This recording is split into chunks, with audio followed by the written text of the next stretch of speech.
in a modest office park in a city that looked indistinguishable from any other, there stood a company that had survived for decades doing something. Even the employees weren't exactly sure what, but the paychecks cleared, the break room had flavored creamer, and the people had a temperature-controlled place where they could discuss pop culture and sports ball. But lurking beneath the sterile facade, there were problems. In instances of printer failure, company policy required a printed memo. Any and all workplace correspondence had to be done via the company's email server, including messages about the email server being down.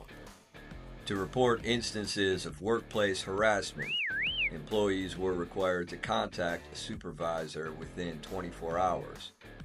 However, subordinates were prohibited from directly contacting supervisors.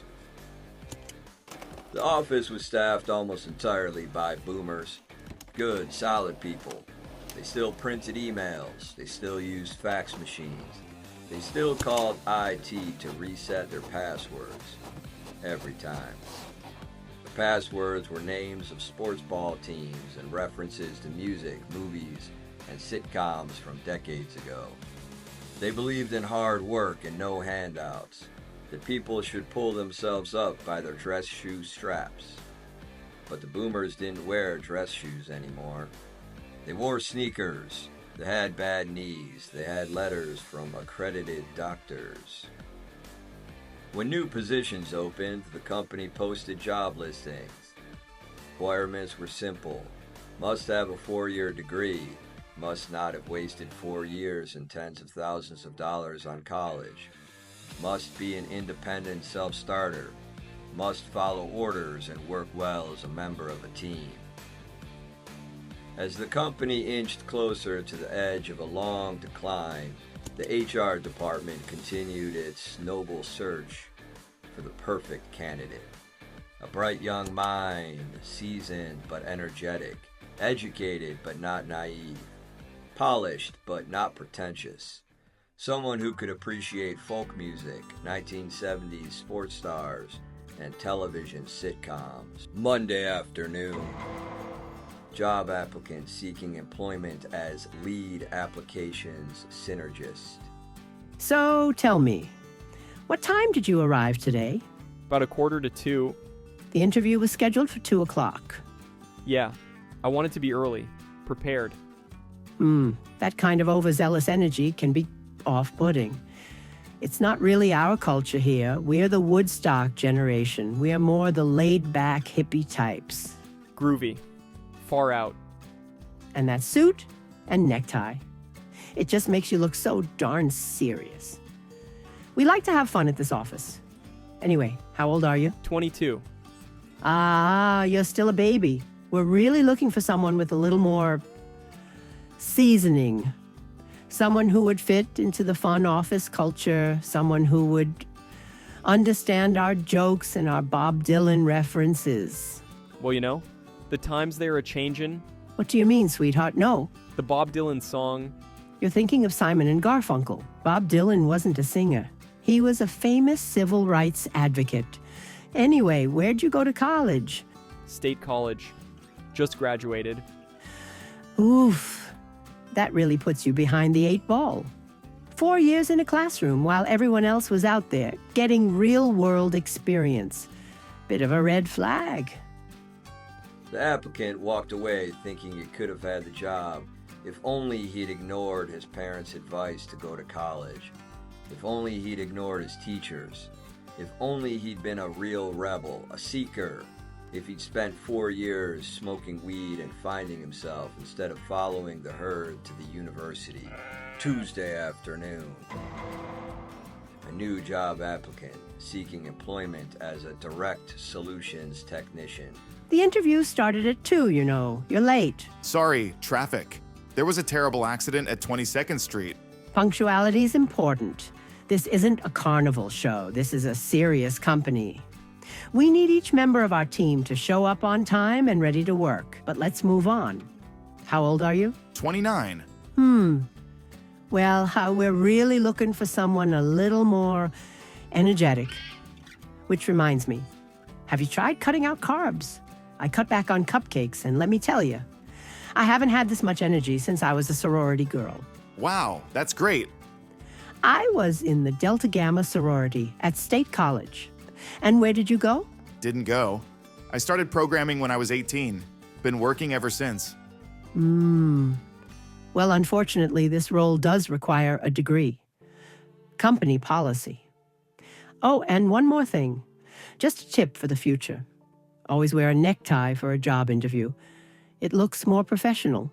He walked away thinking he could have had the job if only he'd been to the fraternity parties, if only he'd drunk more beer, if only he'd slept through more world history lectures. Applicants came and went. Some were too educated, others weren't educated enough. Some knew about John Lennon but had never heard of Seinfeld. Others knew the show The Office but had never heard of the Mary Tyler Moore Show. This one won't fit in with the office culture. Kids these days would rather play video games than work. It's a talent shortage.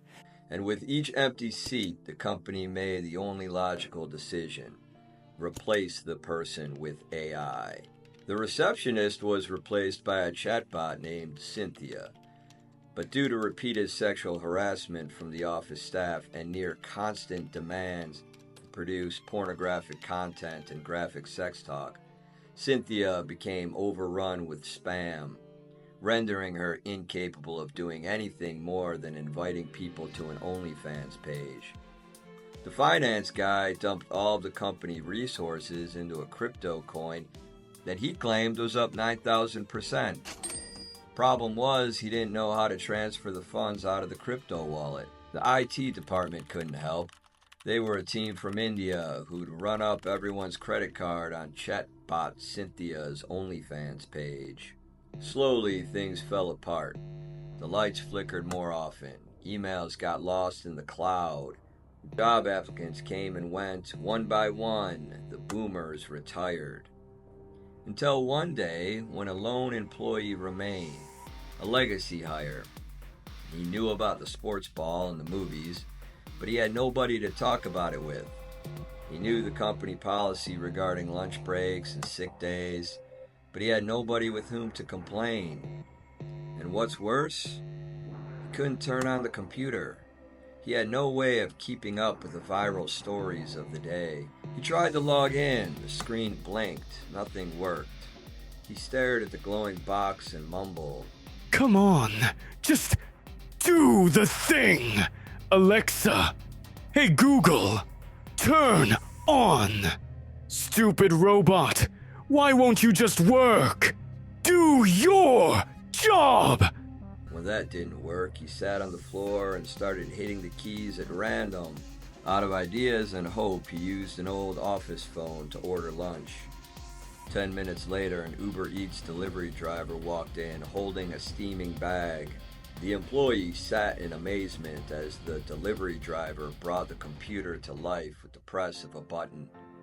Moments later, the company's boss, an eccentric man who'd been secretly living at the facility for months, emerged from a supply closet. Excellent.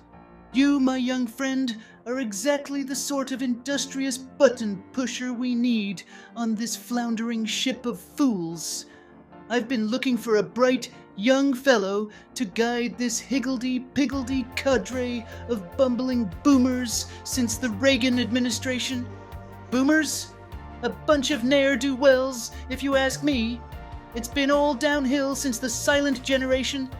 Anyway, at what esteemed facility of higher learning did you acquire your post-nominal letters, eh? Actually, I just finished high school, but I'm thinking about starting at the state college in the fall. Not sure though. What do you think? Well, I can't in good conscience recommend 4 years of squandering your acuity in a lecture hall only to line the pockets of those university fat cats. But I'd also hate to see a young mind like yours drown in a swamp of office drudgery, especially at a professional paper-shuffling dummy corporation that functions as nothing but a money laundromat for my vast criminal enterprise. You have a reliable vehicle and a knack for moving product, eh? In that case, you can't go wrong with the old bootlegging liquor game. That's how I made my bones. Somewhere between too early and too late, too old and too young, too schooled and not schooled enough, the last applicant still waits.